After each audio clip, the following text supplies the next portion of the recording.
Hello and welcome to this episode of the Adventures of the Windswift. Welcome back. We've all been on a little bit of a sabbatical whilst Michael's been moving house. I've been fighting off the dreaded Logie, and everyone else has been, well, just missing us, hopefully. Anyway, we now return to our regular programming, and that means that the Dice of Destiny will tell us who will do a recap of our last episode, and the dice says it is number 3, and number 3 happens to be Jono. Right, well, after much wandering around and talking about things and discovering the machinations of the drow, Julii, we have finally confronted with some action as we now attempt to rescue our boat from the hands of the enemy, our only means of escape. This, of course, is fraught with danger since we can't trust half of the people who are with us, namely Julii and her associates, who most certainly is after this powerful artifact. You may recall the powerful artifact that was the center of so much scalp scratching in previous episodes. But now, once more, onto the breach. Right! Everyone roll initiative, please, as you thunder across the icy chasm floor towards the skiff and the ice mages. Graham, what did you get? Me. I'm very skulky. Oh, yes, you're skulking. Oh, this is great. So it's 12, because I rolled an 8. Lovely. Mutaru? Number one! Number one! I got Me too. You also got... Well, that equates to 3. Wow. So Blackston? does Blackston have the 20? 10. I said the 20? 10? I'm still the... Let's see. and I'm the guy who wants to stay in the back. I want to be last. Don't get high decks if you want to stay in the back. There you are. That's a good point. Well, as Mutaru, you start thundering across the great open space that is the bottom of this ice chasm that you are inside towards the skiff. The ghouls that are busy carrying it, they look around towards you. The ice, the pale men that have got the ice staves, they had already turned around looking at you raising those staves. You can see there's a grin that plays across their faces, and this energy build-up flickers along the length of the staff. This blue energy, this blue light plays across it, almost like these fingers spidering up the length of the shaft until it gets to the very tip, and then it explodes out directly towards you. And they get to go first because their initiative is not as low as everyone else's. Yes, go ahead. Rub it in. Yeah, it's fine. All right. Also, you will notice over the course of this adventure, my voice will be changing tone as I fight off the last of the dreaded infections and things. So, Mutaru, your armor class is not 14, I'm assuming. It's higher than that? No. Yes, it is much higher than that. The first blast sizzles past you and explodes into this shower of ice and cloud of white particulate. Blackston, are you running after Mutaru since he charged? I want to stand behind. That's right, yes. Con, are you charging after Mutaru since he... Graham was hiding behind Mutaru, if you Yes, remember. Graham. I certainly was. I'm using like a giant meat shield. All As I right. recall, Tara and I were basically pretty much Yes, side by side. yes. Are you keeping pace with him, though? Is the Yes. question. All right. So this blast explodes behind both of you. Graham, you get bits of snow sort of spattering over you. There's no physical damage. The second one, again, also discharges from his staff. That hits an armor class of 22, which I believe is a hit. That will hit me. That will. 500 damage. You say that that will hit you? Turns into a popsicle, not a statue, just a little like tiny popsicle. All right, so Ice damage. they are obviously confident. You take 7 points of ice damage as this bolt slams into your upper shoulder, freezing over. Does it or does it not stop you from charging? That's the question we have to ask. Graham, you are directly behind. You can see that the pale men have not obviously told the ghouls to change their course of action. They are continuing to drag, haul, lift, and move that boat towards the large entrance about 60 feet or so away from you guys that leads into the citadel itself, into the ziggurat. The creature that was waiting outside of the other doorway that you originally came through, hiding under that shield of illusion, that creature now seems to have changed its tack and is looking in your general direction. What are you doing? Okay, and the creature that was veiling that area, that is behind us, looking at us? It's further down the line. If you imagine further down the line. Yes, okay. You came in on the chasm wall. You came Right. in on one area, you snuck around and came out another door on the other side. So it's on the same wall, it's just about 100 yards down the side. Gotcha, and the creature and the ghouls, they're all near the skiff, but right now, in front of us, we're dealing with the elders. Okay. The elders and the ghouls are next to the skiff. The creature is next to that doorway, which is along your right-hand side. So to your right, 100 yards Down the down, door, yep. You've got this weird creature. Directly in front of you and out into the middle of the chasm, you have the two pale men with their staves of ice and the ghouls busy moving the skiff. There are only two of those pale men? with Two the pale staffs? men, correct, and then about 24 ghouls. All right, then how close is Mutaru, Khan, and I? How close are we to the pale men? You are about 35 feet away now. I'm assuming everyone's running forward. Yep. I'm going to... Is it possible I can... it's a little odd because it's out in the open. Is it possible to run to their side and maybe bonus action hide? There is nowhere to hide, unfortunately, and considering that the Okay. floor is icy white, it would be almost impossible. And then in that case, I'm going to use my bonus action to dash so I can get so I can flank behind the elders, and I will hold my action to attack once any of my allies are close enough to attack or are right. making a threatening move, because I right. wish to stab them real good. Okay, I don't have a problem with that. I've compressed the distance of running because otherwise it's going to be 5 or 6 rounds of you just running. And that's Marathon! it's particularly dull. Right, so that's Graham. That brings us to Blackston. We built this campaign. So, am I still in the tunnel behind the Yes. Julia and? Correct. 60 foot. But away. I could push past them.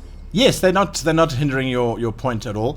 Sori looks up at you, and then she looks over at Julia, and she looks back at you. I'm staying here with her, if that's okay with you.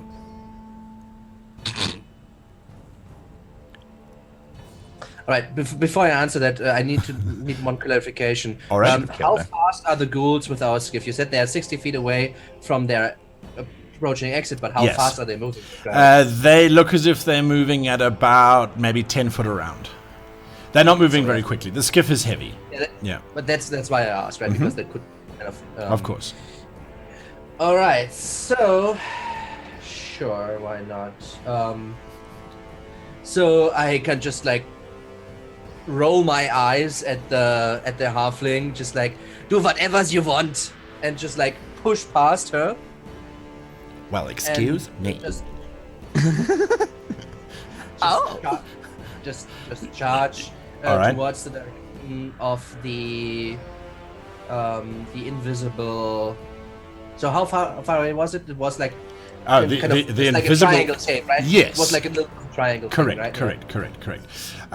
Yes, so the invisible creature is 100 feet down to the right-hand side. Okay. Down so, the but corridor. the others are just 35 feet now away. So Yes. then I will go, obviously, since they're so much closer. Yes. And I will cast Bless on 3 people because that's how it works. And I'll use Graham because he needs to hit. I'll use Michael and myself. All right. Oh, holy night. For spells, it isn't necessarily as efficient, right? So that's why. Dang All right. it, there's not an NPC you can choose instead of Mutaru? Just like a lonely island with like what about and you and this random bystander. For those of you watching, that's a throwback to episode 1, where for some reason or another, Blackstone decided everyone else, you'll get a bless. Yeah, nice seeing you, Mutaru. You'll get a bless. Yeah. But Mutaru's big and strong, and we respect him for that. All right, speaking of Mutaru, he's a cat. I believe you're up next, Mutaru, between you and Con. I've got an initiative score of 0. Yeah. Fantastic. If Con has a, Cons first then. Yes, Con. Yeah. We can't hear you. First thing to do, I cast Entangle amidst the to hit the most of the ghouls possible. All right. Excited. They get strength save, correct? Correct. It's a 20-foot square. Oh, that'll catch almost all of them, since they're all clustered around the base of the boat, busy moving the boat as best they can. DC is It'll get half of them. They're the half at the front. All right, and that's fail. So as you cast out your spell, summoning upon the powers of Mother Nature, I suppose, or hell, to bring forth these plants. Ice lichen, which has obviously been growing on the surface, suddenly shoots up and wraps around their hideous features and feet and things, and the whole thing lurches. The skiff runs the risk of them actually dropping it because the front of it's still moving, the back of it's now what's come to a dead halt, and eventually the whole thing very slowly stops as these ghouls now are stuck in a precarious place of, we're holding something but we need to claw at our legs to get free of this entanglement. It's a dilemma for them. I then charge forward my full movement straight at them, and at the end of that I use my bonus action to turn into a polar bear. Oh my god. So as you're running forward, your running becomes sort of lumbering, and then this bear just explodes out. Okay, just for clarity, are you going after the ghouls or are you going after the pale men? Because the pale men are standing slightly in front of the ghouls.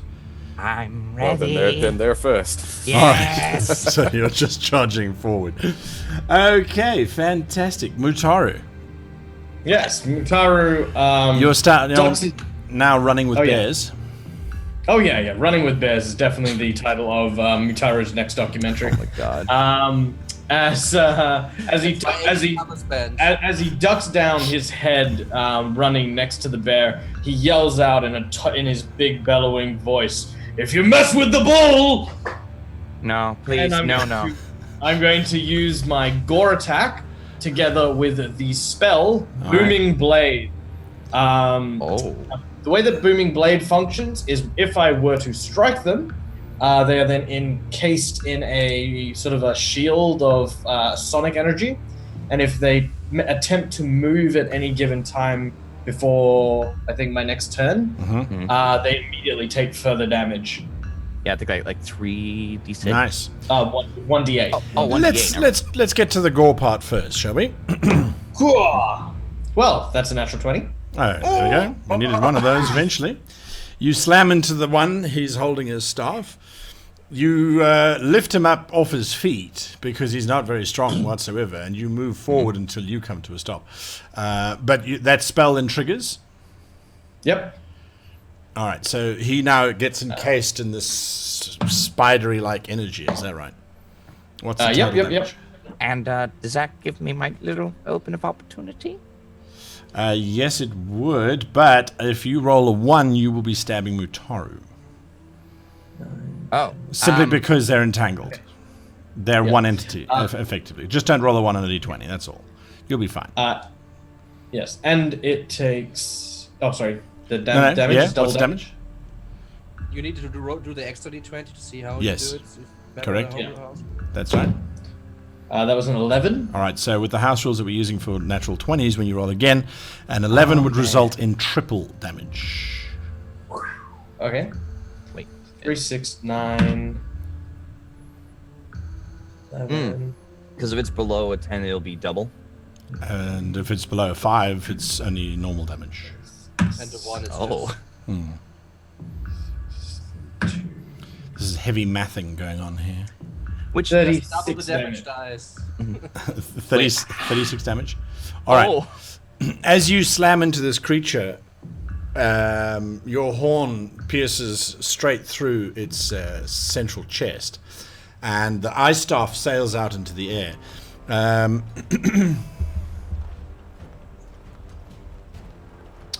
Graham, would you please make a dexterity saving throw? Yep. Oh, that's okay. Now, hold on. I'm very dexterous. You're too busy 11. stabbing 11. All right, no, that's fine. 11. You are there, and you look up, and you see Mutaro just charging straight into this creature. The ice staff spins up into the air, does 3 complete revolutions before it starts to sail straight back down towards the earth. You realize that's towards you, and you leap aside as it plunges into the ice next to you. Like, With the distance between you and it is maybe a few inches, and you can feel the cold radiating off of it as it slowly vibrates next to you. oh, that's some nasty voodoo magic. Oh, yes. Mutaro, you don't need to worry about your spell, although it does trigger. The creature is dead by the time you come to a stop. It's just hanging limply impaled on your horn. All right. Well, if the sonic boom still goes off, I want it to do like a boom, like the sound like you hear from the kabuki drum. So it goes. Boom. Very well. When I put on my best. But I was wondering, like, Makes he that killed sound, not a problem. that elder. I was, holding an axe for both elders. So Correct. I probably won't get sneak attack anymore on the other elder. Is that right? No, sadly. Well, it depends. It depends. The bear's coming. He Yeah, Tom's gonna no. come to attack. The trick is moving around Mutaro. So if Mutaro had run up to the creature and just attacked it, then everyone would have been in a sort of a stationary-esque space. The fact that this giant bull's just plowed through everything, everything is just in disarray. Yeah, it's complete. Whatever. I'm gonna throw my attack in then. Yes, At the make your other attack. elder. Oh my god, that's a natural 20. Yes! Gotta love those natural 20s. We no, had I rolled a- again. Ugh. I rolled a 13. 13. All right, Yes. so that's still triple damage. Gotcha. Just roll the with dice, the times it by rapier. 3. You don't need to roll 3 different dice. Yeah. Okay, so we're gonna Yeah, triple it. it's faster. Are you kidding? Right. What? Yeah, it's literally a 1. So Yeah. I did 3 damage. There we Well, go. Actually, well, hang on. Plus hang 3. on. Plus All finesse. my dex at least. So it's 7. That is the we most go. pathetic natural 20 I've ever seen here on stream. Triple damage! 3 1s! There we go. All right, so you do 7 damage. You slash out into his side, and although he blocks most of it with his staff, the tip of your blade does scratch through his pale skin, and you can see that blue fluid starting to seep out of it straight away. He winces and, with his one hand, clutches at his side, whilst bringing his staff around in preparation for his next attack. And that brings us through to the top of the round. Graham, you are up next. I thought it was the enemy. You held your... Oh, yeah. Sorry. Yeah, I'm that's trying a new initiative thing where I'm keeping track of everyone's initiative throughout the course of the game. I'm doing it digitally. I'm moving to this new technology. Anyway, all right. I like this rule though. I think he should have another turn. I think Graham should definitely Yeah, have. just have another Yep. turn just for fun. All right. No, so we are player by honor. it levels its eye staff at you, Graham, and it hits an armor class of 20. Not natural, but it does hit an armor class of 20. That's a hit, right? I'm pretty sure that also hits. All right. You take a whopping 6 points of damage. Oh, that actually is pretty bad. Ouch. All right, and the creature, it discharges this blast of ice straight into you, and with its action, it looks over at the ghouls that are carrying the skiff, and suddenly the ghouls all burst out from underneath the skiff, dropping it. So the front of the skiff thuds down into the ice. The back of the skiff, the ghouls let go, but because they're entrapped, they can't move anywhere. So the skiff lands on top of them, on their shoulders and things, so then they obviously have to react and try and hold it. Because this ice mage obviously didn't realize what the situation was. So you now have 12 ghouls now running around the side of the skiff that are going to start to engage shortly. That other creature, you can now see it clearly, particularly you, Blackston, just because of your positioning. slightly behind everybody else. That creature has 4 arms, and they all end in these long ice shards. Its head looks vaguely baboon-like, so quite a long, protracted nose, but then these large ice teeth sticking out from around its maw. And it's loping forward with a rather deadly intent. It's now about 60 feet away from you, and obviously moving forward. That then brings us to Graham. We gotta get on that skiff really quick. We can't use it. We sabotaged it, if you remember. Yeah. What? We did? Shouts Graham to Blackston. Hey, what? We did? Then why are we after it? What you doing? No. All right. Forget it. I'm gonna look up to the elder and be like, no. Keep your eyes on me. Keep your eyes on me. And I'm gonna go with 2 attacks, one with the bonus action and one with the. So first comes the dagger. At a. That might not hit. Stabby. Come on. That is gonna be 10. He knocks it aside casually with his staff, giving you this rather menacing grin. Then here comes the rapier, which that is even worse. Wow, that's great. You need to remember you are blessed, so you can roll a d4 to your attack rolls. Oh, can I do that with the 10 roll? Sure. Okay. You can do it on any attack. You can do it for both attacks. Yeah. Well, He's know asking that if you can 8 do it won't hit. retroactively. Hang on, here we go. 12? 12 is sufficient. Hits? So you knock him aside, he grins, but like any good dagger duelist, you twist your wrist around the tip of his staff and cut into his arm. Do your dagger damage. Come on, dagger. Ah, nice. I got the full 4 on that, so that's It's gonna 8. be. Yep, it's 8. 8. Was it the offhand? Nice. If it's you don't actually get the bonus, right? So that's why. Oh, wait, no, I don't. You're right, because it was an offhand. Mm-hmm. All right, So it's just 4. it's 4. Yep. Okay. And the rapier missed. Sure. Oh, that was a sad round. Okay. So Wait, hang on. you've sliced and If slashed. you roll a 4 on the 8, you also get a 12, and that would also hit, right? So. Okay. Oh, wait, yeah. So am I allowed to do that then? Okay. Yeah. Nope. Not a It 4. was still just 10. No, Yep. I got All to. right. Okay. So for my bonus action, Well, that was your bonus action. Remember? that's right. Attack and a dagger. I used the offhand. Yep. You did indeed. That's fine. Okay. So I'm just gonna stay right there. Stab them. Okay. Good. Blackston. All right. So the ghouls, how close are they? They were just roughly in the same area as the ice Yeah. mages. So how close are they? From you now, they are maybe 30 feet in total. All right. So So it's I will ice just- mages 10 feet, them another 20.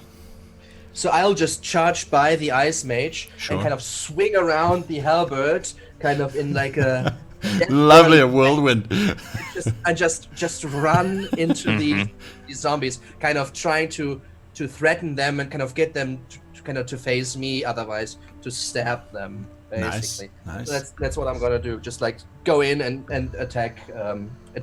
I don't know how many I can get to, but Sure. at least a few, right? Yes, absolutely. Right. So the first attack will hit for 13. That's a hit. Or if it's not okay, Yeah. that's 13 points of damage for the first one. So you swinging around, the first one gets decapitated. All right, so I kind of swing around, decapitated as this head kind of flies towards the next one, kind of bounces off the shoulder, and the icy blue liquid kind of starts to spill out of this former elvish body. Yes. As I swing around and hit the next one with my bonus attack, my But bonus action attack. I'm confused. I thought there were only 2 ice mages. No, he's attacking the ghouls. Oh, you're attacking the ghouls. Oh. For 20 for 7 further points. That's maximum damage on both attacks.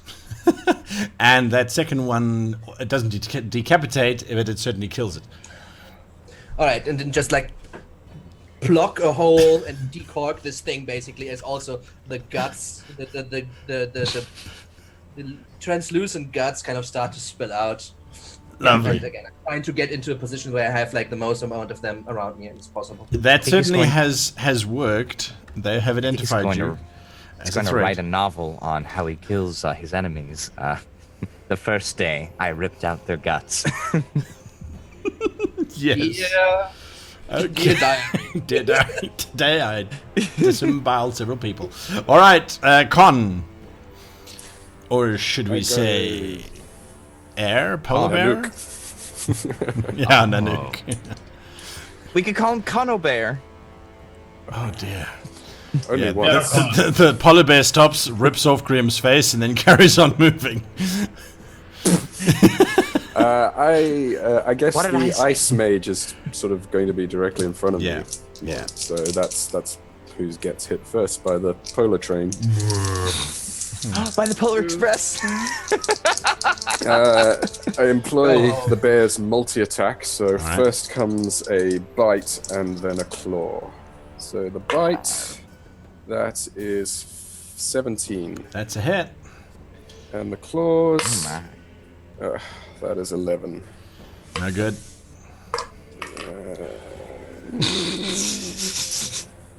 Before the bear attacks, he goes, oh, guys, come on. 8 for the 8. bite. All right. Your jaws close around his shoulder, and they clamp shut, and you're rather surprised by how easy it is to sort of pick him up and flick him around a little bit. Probably why I missed my claw swipe. Yes, simply because it's so light. But there is a certain amount of polar bear infused memory that sort of sits in the back of your druidic brain, and the instinct to snap quickly happens.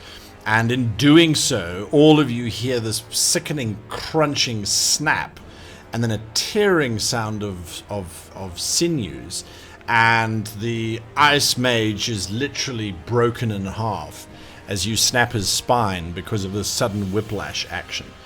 And when you open up your mouth, he just drops to the ground in a pile of broken form, unmoving. Bloody hell, these guys are fragile. Nice. We gotta go. Right. I then move on to the next available target. That'll be with the my move ghouls. action.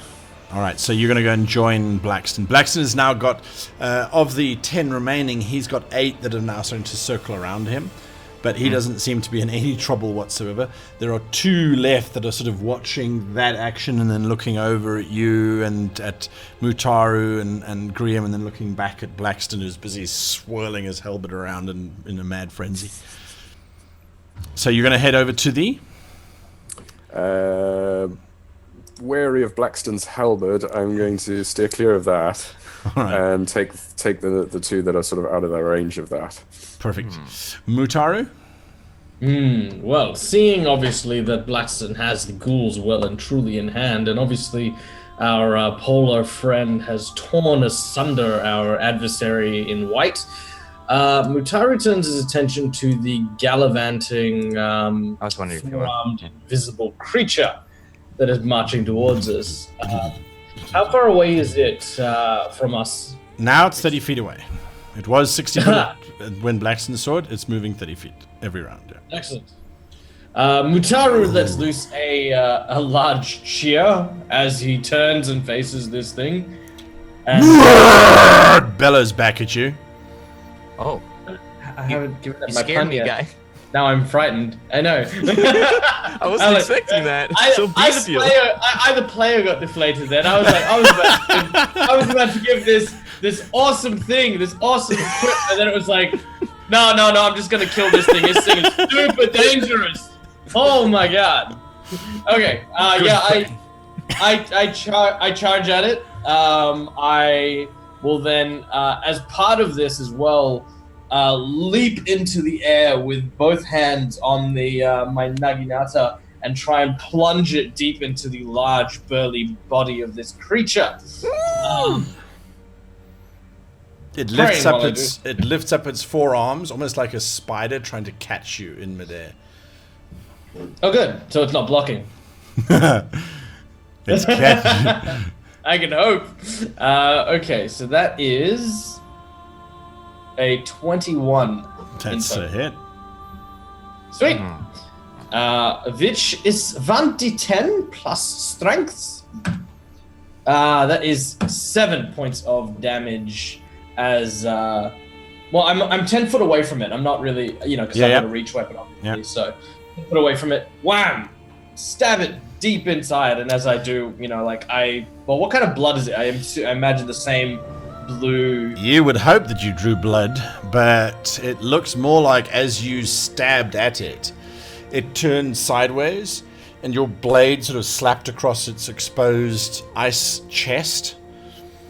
And it didn't seem to draw anything. If anything, it just seemed to make it angrier, and it ripples across its white skin.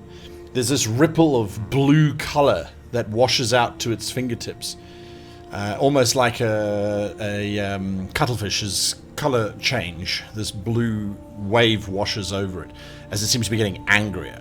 It gets darker. As that happens, Mutaru turns slightly... Con! Speaking of Con, back to the top of the round. The ghouls, there are 8 of them on you, Blackston. They are, unfortunately for them, not working in concert. They are just sort of, they move in, they slash at you with those horrid claws, and then they sort of bounce back again. Mm-hmm. So they get a small bonus, but your armor class is 19, right? 16 right now. 16, alright. I'll keep track of that. 1 hit.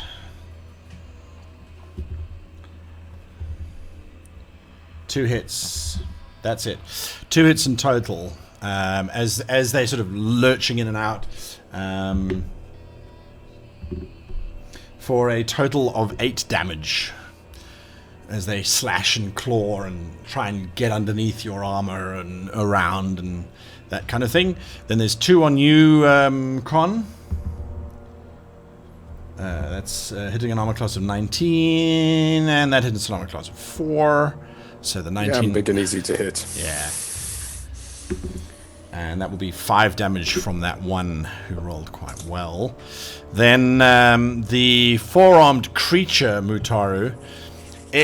as you sort of kept it at bay and you sort of slashed at it, it literally just charges forward with those 4 arms, and then it, as it's about 10 foot away from you, it launches itself up into the air, and all 4 arms and its 2 legs open out into this sort of spider-like creature, and then it attacks you. Armor class of 17, so that's a hit, yes? Mm-hmm. Yours isn't stupid. Armor class of 18. Armor class of 16. Mm-hmm. And another 16. Alright, so they all hit. Yeah, Yep. good. As this thing... as it's coming down, it just starts to hit you. And although it's got these long, sharp claws, its hands... shapen out into these fists, which it just smashes into you as it's coming down. You got lots of hit points, right? I remember distinctly that he had like a hand in his chest not too long ago. You have... Yeah, I've currently got 14 hit points. 14. Okay, well, you've just lost 17. Oof. Mm-hmm. And down. There it goes. Yeah, it's just this... as it just slams into you repeatedly. That's what it's doing. The other ghouls underneath the ship, your entanglement lasts for a minute. Is that right, Jono? I think it's a minute. Duration is concentration up to 1 minute. All right. So it depends on if he loses concentration when he gets hit, right? Yeah. I don't know if you... Yeah, he takes damage, and then the DC is like half the damage. Correct. Or DC 10, which is always the highest, right? So Yes. For the 5 damage, for instance, he needs to do a concentration Above saving 10. throw. They do 10 or get, I believe they do get to make a strength check to try and break it. Okay. They are smart enough. Yes. Yeah, they can try to get away if they're smart enough, but I mean, they are zombies. All right, so Michael, you got a question? Yes. When that 4-armed bastard hits me for the first time, Yes. I'm going to use my reaction Yeah. to cast Hellish Rebuke. Make a reflex save. You mother. No way, I'm going down without fight. Its dexterity save is 17. Okay, maybe I will. I don't know. Okay, so that's 19 halved, I believe, because it was my DC. Right? Yeah. Yeah, no way. Okay, yeah. So it's So eight. 19 halved is 8. No, Gotcha. 9. Gotcha. All right. Yep. So Con, you've still got your entanglement up and running, and the ghouls fail it. The dice was on a 19, and then it rolled over to a 7. So you're okay. They're still trapped, and they're stuck between a rock and a hard place. Quite figuratively and literally. So there's those ghouls. We've done the other ghouls. All right. So that brings us through to Graham. What are you doing? You've literally... No, if I say literally one more time, I'm going to stab myself. It's become a word because I watched a stupid video about the word literally. Anyway, so, Graham, you have just seen...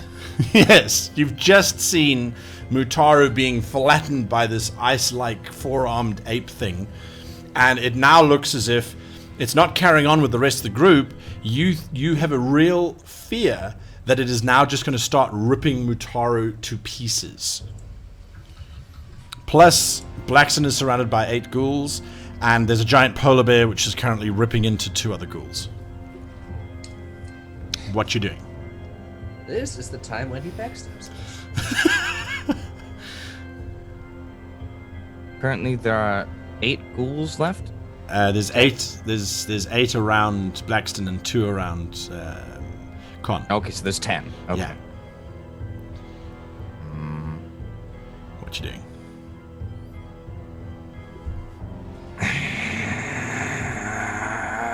The dumbest thing I've ever done in my life. I don't know about that. There's been some corkers. So I charged towards the creature. On guard. And yes. So what I'm going to do is I'm going to take a swipe at its legs and try to run in the opposite direction. All right. Well, it's going to take you a full movement to get to it. Yep, right. 30. Well, yeah. then, because I'm only going to make one attack, then I'm going to use a bonus action to dash. Dash. Gotcha. All right. Make your attack. Here comes the rapier. Sweet. 8. Plus D4. 24. Nope, I got 24. Definitely a hit. Go. And there it is. 10 damage from the rapier. So, like, come here. I'm running the opposite direction. As you plunge your rapier into it, its skin flashes this dark blue, and the whole beast now shifts from being pale white to now being almost a Prussian blue, like almost a bruised blue color. It looks up at you and just starts running on all 4 arms, 2 legs towards you, moving ridiculously quickly. Yep. And I'm going to be using my dash to run away as fast as I can. All right. So Blackson. that's a 60, right? Yeah. You need to get to it. Yeah. Blackston? Yeah, I have my hands full. You So, do indeed. When I kind of killed the second ghoul earlier, I just let loose of the halberd itself, and it kind of just like props up against it, almost as a tent. And I get my arming sword and get my shield, and try to work my way through here. All right. So with an extra D4 from the blast. Oh, actually, I got hit twice, right? So I need to make 2 concentration saves. I'm not too phased. I mean, your concentration check is it's a base of 10, and your wisdom is 3, so you have to roll a 7. No, it's Constitution. Oh, But Constitution. yeah, I still can fail, Sure, right? So I need. sure. I made a 17 and 14, so both Yeah, are mains. Good. And I hit for 12. That's a hit. All right, so that's 8 points at the next school. Slice open its chest. and I just like push like a few away with my shield, kind of getting a little bit of space. And I kind of take a glance over to the entrance where we came through and to see what especially Julia I is doing. If she's even standing there. So, which I'm running their direction. I'm glad you said that, Blackson, because you can see that currently Sori is standing with her back to you guys. She's got her loot out, and she is obviously engaged in some kind of music playing. You can see Julia has pulled out these 2 sickle-shaped daggers and is basically advancing towards Sori with intent. That's what you're seeing, yeah. Blackson's done, so then that moves us over to Con. I aim a bite at one ghoul and a claw attack at the other ghoul. Before I hear Motaro go, "Con!" And then silence. Look in his direction, sort of clock what's going on there, and then sort of deal with this quickly. Hopefully, dice be kind. So the bite attack for one ghoul is 24. That's a hit. And the claws to the other ghoul is 21. Both hit. Do your damage. Bite attack is nice. 12 damage. Okay, you literally.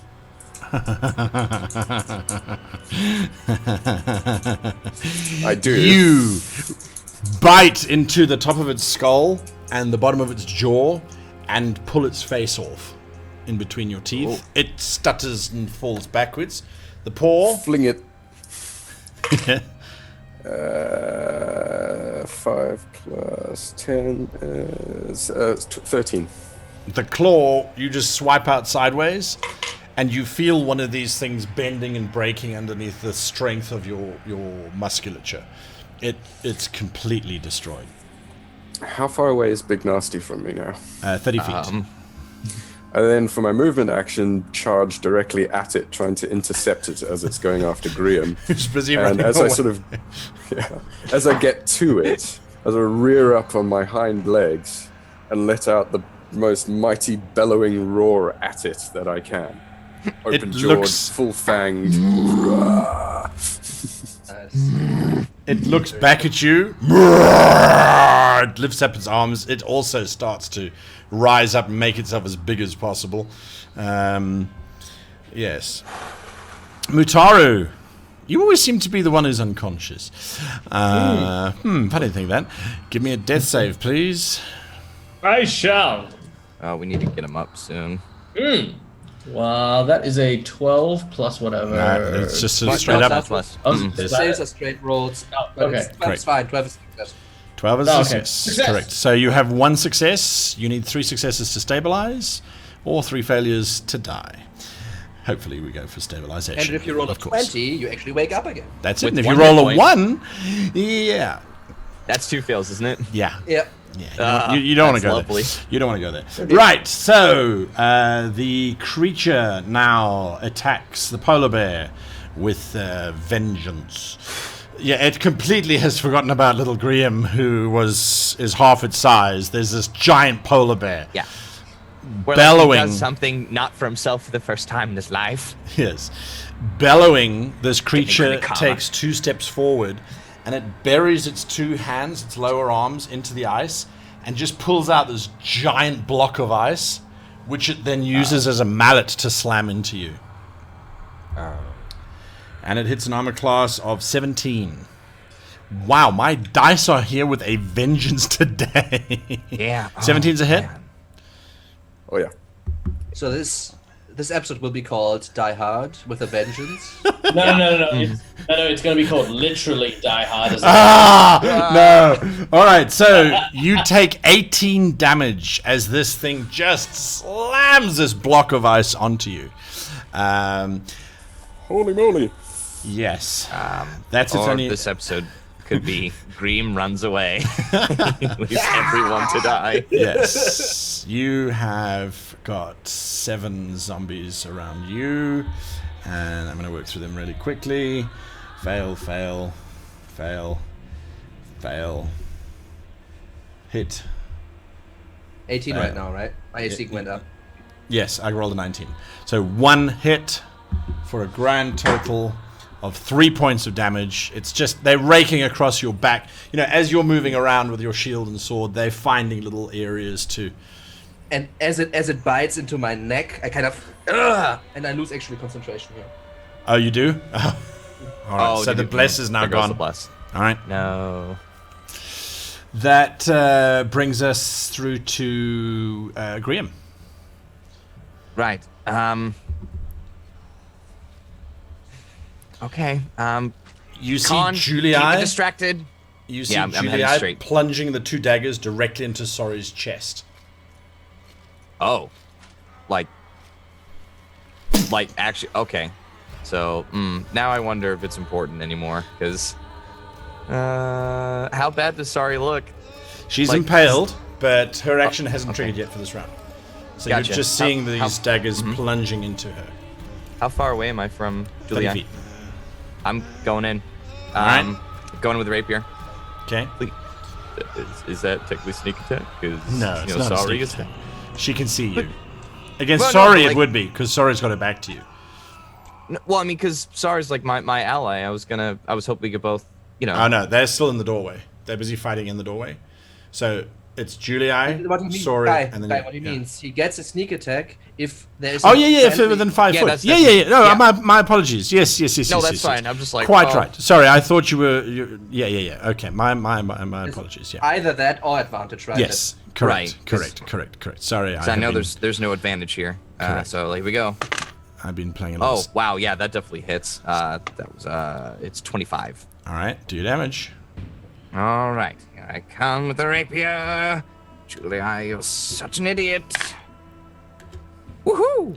11. 11. She 11. screams out in pain as you stab straight through her side, Yes. and then she looks over at you. Oh yes, of course. I forgot. Make it look good. Yes, I understand. As she holds at the blade with blood squirting out between her fingers. Sori looks at you. What? I knew it! She strums 3 chords on her lute. The entire chamber. Hear this? You hear Sori shouting, I knew it. Then you hear Sori hitting this incredibly high-pitched sound as her voice just goes higher and higher and higher and higher and higher. No, because you're sort of standing there looking over at her, looking over at Julia, looking back at her as she's unleashing this magic. This trip, it gets so high, as a matter of fact, that eventually it passes out of all range. Then suddenly the entire chamber goes absolutely silent. But anechoic chamber silent. No audio is heard anywhere. Michael, you get to make a death saving throw for me, please. Natural 1. Oh, 2 fails, so he That's still has 2 one fails. more. You have 1 more to do to stay alive. But as you are lying there, it makes thematic sense because suddenly all audio comes back with this tremendous thunderclap. And the floor underneath all of you shatters. Oh, all Opening of us? underneath all of you. It shatters within a 100-foot radius. This blast goes off. And the floor opens out underneath you, revealing a chamber. And we'll see you all next week. Thank you for I watching. haven't mentioned you're an idiot. Sorry. We'll catch up with you next week for, another episode of The Adventures of the Windswift, where we find out where does this new chamber lead to and what is going to happen with this gigantic beast versus the polar bear. Well, I who should have left knows? all of you to die. That was my mistake. I should not have stayed. This is I'm so triggered, as the kids say it. Now, for those of you who don't know, we do a review after every session, and that review will commence shortly. So stay with us. If not, thank you for watching. You can subscribe to let us know that you love the show, like us to let us know that you like the show, or dislike it and let us know that you don't want to see this kind of drivel ever again. In which case, then, well, sucks to be you. Right, so the review. Moving on. Let's start. Dice of Destiny. Who do we start with? We start with number 3. Con, you are it again. Lucky me. Lucky you, yeah. What was your thought of the session? Well, when we decide to have some action, we really have some action, I think. And action. Go large or go home. I think there's a sense of a build up to this, which is kind of nice. But I think as an action sequence, it's gone quite nicely, except for Mutaru. I am a bit worried about this thing. this unknown creature. Yes. It's hard. Yeah. Oh gosh, I'm battling to get my thoughts in order here, but it almost sounds like I'm self-congratulatory. I go, "Oh, we just had a really good session," but I thought, we did. Yeah, no, there's nothing wrong with that. Nothing wrong with that whatsoever. Nothing wrong. If it was a good session, it was a good session. This is for Con's character personally. I guess you could say this is a great expansion of the druid's powers to finally start combining the actions available to you. So your movement, your attack, your bonus actions. See how all your, and you see this with the other characters as well. It's been a nice demonstration of the combat mechanics that have, I thought, has been flowed quite nicely. So we've all been using our various actions and the abilities that key into those actions to create this dynamic. Yeah, absolutely. The dynamic stopped with Mutaru once his That's so dynamic, Mutaru. Oh, man. So Stop with Mutaru? Yeah, so your character is literally one dice roll away from death. Literally. Oh my Yeah. god! Yeah. Yes, but in this case, there's no way to justify that word. There was a horrid meme video that went round called The Literal Guy or Literally Guy or something, and it showed this poor man being abused by his friends because he kept using the word literally. Anyway, so your character is one dice roll away from Indeed. death. If you roll a 9 or below, Mutaru dies. He does. If you take any more damage, you die. Yeah, that's true. I think this is really tense, like for me at least as a player, because I like Mutaru. Don't get me wrong. Like I love Mutaru. I've come to kind of really get to know him as a character, and he's had his growth up and down and stuff like that. I mean, I don't know what's going to happen. A lot of people think, that, live streams and stuff like that are like pre-planned or predetermined, like so that we don't die. That's not the case here, guys. I want to tell everyone in the audience, that is not the case. I could die, okay?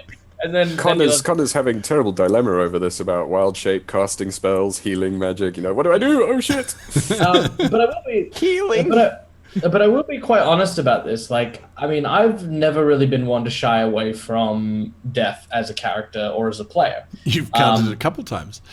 I have. I mean, like, for example, a lot of people, like, they know Mutaru. They know he's reckless. They know he's big. They know he swings a big sword. But he's fundamentally the D&D equivalent of a wizard. He's a spellcaster. The way he is played mechanically is near suicidal. So you can't really play those kind of characters if you're not prepared to pay the piper. You know what I mean? You got to be prepared to pay the piper. But the cool thing is that you've also got to appreciate those moments where, yes, Mutaru is gotten clobbered by this thing that has clearly outmatched him, but it was so awesome. It was really cool, and I will relish every story I tell with Mutaru. And if we're on the cusp of death, and if we are perhaps to see the last of Mutaru, then that's kind of one of the things I want to leave as the potentially last review of Mutaru is, always be prepared for, that kind of thing to happen and relish the good times. He went down swingingly. He did. Hellish rebuke. He did. Yes. He did. I was so That's happy right. about that. I was so happy. I was like, I got one thing off. Which actually was a big backstory thing. I didn't want to go too much into it because obviously Com's turn had started, so I didn't want to interrupt it. But one of the things about Mutaru was for his origin is his actual stage name was the Jade Dragon, and he was called that because of his hellish rebuke, which was green flames that would erupt from his body when he was struck. Mm-hmm. But That's that was, cool. We might never know. Which again, know, I kind of that's in the review. That's like a little bit of extra stuff for you guys if you are a bit of a Mutaru fan. Is like the hellish stuff is all green and stuff. But yeah. No, I had fun. I really enjoyed it. Literally green. I didn't. Well, let's see what happens next session, because otherwise I'll have to change the intro sequence. So you don't die. You're fine. Yeah. Well, that's why they did Game of Thrones the way they did it, right? So you could just change the little name and it's easy. Blackstone, let's talk about your halberd swinging helicopter of death. I mean, well. thus far, Blackstone has been also pretty reckless, I'd say. Although not being such a caster, a little bit more clad in mail, having a little bit more resilience to these kinds of things. But kind of dealing with that right now. I agree with Jono that it's been fun to smash some faces in. I know, and I think it went pretty well because I like overwhelming odds. I like it to do it as a dungeon master, and I like it as a player as well because it gives a little bit of a better dynamic to not have this kind of civil Captain America Civil War where you have like 5 people against 5 people all the time. It's a little bit more dynamic this way, and you can have a little bit more freedom with your spells, like the Entangle spell, which is like these area effect spells are now super efficient to cast. Kind of really shine, and then maybe you have like Julii or whoever we are, like the lich kind of ice elf guy with the amulet, who is like maybe one character, and then these spells obviously like it gives a little bit more of breath of fresh air, and I think I like that very much. Role playing wise, I mean, there's not much to review here other than I smash, right? Well. Yes, no, absolutely. Although Graham was doing a little bit of role playing in terms of running around everywhere, and you encountered absolutely all of the different creatures currently in the combat. Oh, where do I begin? Rolling a natural 20 to get 3 ones. That's great. But there was a lot of conflict with what's been going on. This is not just Greem, it's also me, because like I yes, like a lot of like the fighting, I was thinking, okay, so we're level 2 and this is the stuff that we can do, and I'm trying to think like what's the best way to like for us to maybe squeak out of here. But of course I'm trying to like implement this in story mode. So in story mode, I'm just thinking like as I was sitting there like almost glaring at the camera while you guys were all talking, just like, okay, so Blackstone has a lot of armor. He can hold off the little buggers for a while. But Mutaru was down on the ground, and he's probably going to die if I don't do something. I don't want to do anything. I'd rather sit here and start shooting with my short bow. But he's going to be torn to pieces. But then Khan over here is in the polar bear form. Maybe if he can possibly choose to go after the creature as well, then we can both tag team together. But now I see that Sari and Julia are both in combat, and I need at least one kind of bard that has some healing, so I need to run over there and help him. And then Sari's an idiot for and there was like so much conflict, and like there was like that 1 second like where I'm like, does Greem run away? Is this the time where Greem just totally like tries to leave the whole party for dead and survive for himself? It was the one time where part of it is like, I can survive if I run now, but ultimately together we can survive. Can I? Yes. And you love Mutaru. Can I briefly. get like a real thing? I think your decision there was really good because I think that is actually the thing that good player that distinguishes good players from bad or mediocre players, because your character thus far probably would have possibly like made this decision, right? Like there was like role play reasons to do this. Yeah. But if you do this, your character is not in the party anymore, right? Like there's no way this works. So the decisions I think what a good player needs to do is kind of come to terms with, I cannot always say like, but my character would do this, right? To just say, okay, now I can fuck with everybody because that is I have a reason to, right? Just like. So I think these kinds of things is a good player needs to reason with himself to make a decision that brings the party forward, to supports the party, even though maybe it is a little bit out of character at first glance. Correct, correct, 100%. Absolutely agree with you. Yeah, from my side, I think this was it was a great little test of skills and strength, and I don't have much to work with when players charge in to the middle of the combat. So that's one of the reasons why I decided. I know I described the chasm as being bigger than it was, and then suddenly went, well, hang on a moment. If you guys are going to be running towards ranged characters, and you're going to be running over 100 yards or 100 feet. It's going to take you at least 2 rounds to get there, and that's a lot of damage that they will be pouring out. So that was a decision. Yes, Michael, you were going to say something? I was going to say Mutaru can make that in 1 round.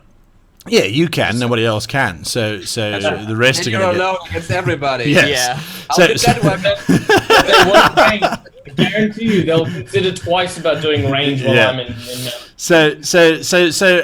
But I mean, this is always a conundrum: is what do you do when your players are doing things like this? And there's a lot of argument where people say, well, you do exactly what the creatures had planned to do, and they would potentially have a major advantage. The Entangle spell was really useful for locking down a whole bunch of those ghouls, because it really didn't make sense for the pale men to keep those ghouls carrying on whilst they're being slaughtered. So that was great. The Julii... particularly proud of that. Yes, no, it worked very nicely. The Julii Sori thing I had specifically set up, and that's why I started the session right at the beginning, very pointedly with Sori asking Blackston that she can stay with Julii. If he'd said no, I would have come up with some other way of the outcome happening, because the whole goal of this was to collapse the ice chasm into this next chamber. Whether that was going to be Sori doing it, whether that was going to be the 4-armed Gorillian creature that does it, whether it's the skiff being dropped causing the ice to crack, that didn't really matter.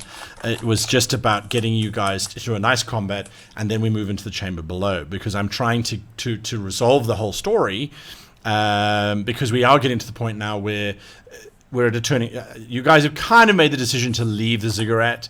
To a large degree, it's there.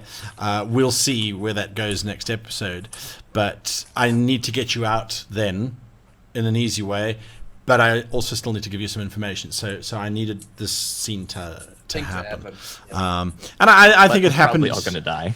Yeah. Well, hopefully not. But we'll see. Anyway, I'm so not confident about this.